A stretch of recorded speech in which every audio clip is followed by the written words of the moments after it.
របៀប download app Lazada ដំបូងចូលទៅកាន់ App Store ឬ Play Store បន្ទាប់មកវាយពាក្យថា Lazada ចុច download ចុច open ចុច allow យកពាក្យវៀតណាមចុច allow ម្ដងទៀតបន្ទាប់មកយើងអាច log in ជាមួយនឹង Facebook ឬក៏ email របស់យើងចុច continue របៀបបំពេញអាសយដ្ឋានក្នុង app Lazada ចូលទៅកាន់ account បន្ទាប់មកចូលទៅកាន់ setting រួចយក address book add address នៅត្រង់ឈ្មោះនេះយើងចូលទៅកាន់ app ឥទ្ធិពលដើម្បីធ្វើការ copy អាសយដ្ឋានចាយើង copy នៅត្រង់ឈ្មោះហ្នឹងទៅបន្ទាប់មកផាសនៅក្នុង app Lazada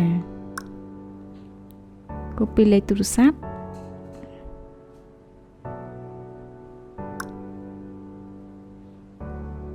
ផាសបន្ទាប់មកយើងជ្រើសរើសទីតាំងចានៅត្រង់នេះយើងយកពាក្យថា Thành phố Hồ Chí Minh មើលអូខេចាបន្ទាប់ទៀតយើងយកពាក្យថា Phường Bình Hưng Hòa មើលអូខេចានៅត្រង់ street នេះយើងចូលទៅ copy នៅក្នុង app ឥទ្ធិពលដែរចាយើងយក street building pass copy unit floor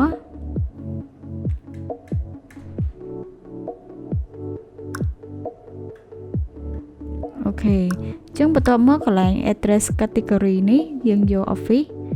ចាបន្ទាប់មកយើងអាចចុច save ជាការស្រេចរបៀបទិញអីវ៉ាន់នៅក្នុង app Lazada ជាងដំបូងយើងចូលទៅកាន់ app Lazada រួចជ្រើសរើសអីវ៉ាន់ដែលអ្នកចង់បានចុច Add to Cart ដើម្បីធ្វើការជ្រើសរើសជម្រើសសូមចូលទៅកាន់កន្ត្រករួច select ទៅលើអីវ៉ាន់ដែលអ្នកចង់កម្មង់ចុច Check out ចាបន្ទាប់មកនៅត្រង់នេះយើងបំពេញអាសយដ្ឋានរួចរាល់ហើយយើងអាច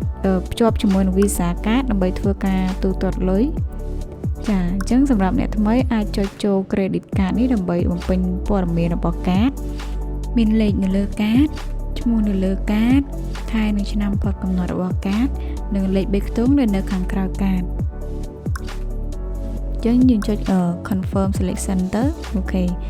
អញ្ចឹងនៅត្រង់នេះអ្នកនរគ្នាគ្រាន់តែចុច place order ទៅដើម្បីធ្វើការដាក់កម្មង់ជាការស្រេចហើយគេនឹង scan កាត់លុយជាមួយនឹង AVA របស់យើងតាមរយៈ